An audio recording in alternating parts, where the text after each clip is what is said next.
If you were to ask me, is it okay to ask for help for a man or for anyone? I would say, of course, but that's very different from how you feel then seeking the help. I'm Sam Cox. I'm originally from Wexford and I've lived in Swords most of my life. I am a fourth year psychology student in Trinity and I kind of work in journalism on the side. There's always been mental health kind of issues in my family, so we've always been, I guess, aware of it.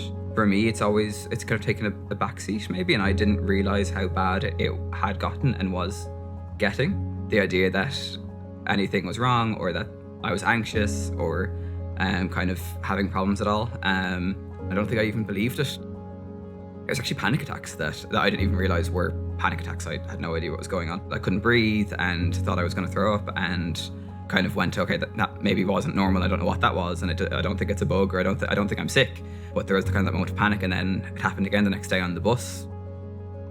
My relationship with my parents suffered a lot, and my relationship with my partner suffered a lot. Everything was falling apart, but it was me, I suppose, that was where the issue was, and it can be really hard to see that. So eventually then things just reached a breaking point.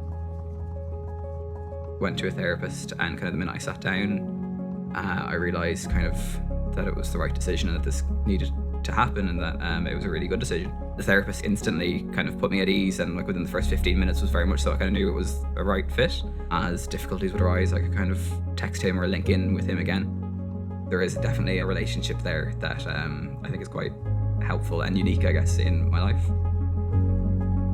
The fact that I felt that I couldn't ask for help, being very internal, that I didn't even realise was there. Things can get so much better. You look back and won't believe the changes that are there in really subtle ways. Self-care can sound really pleasant or like it's something to enjoy, but I think actually it can be hard sometimes as well to implement those things, whether it's just making yourself sit down on the couch for half an hour and not doing anything, and actually looking after yourself can be hard when it means breaking patterns that have been established.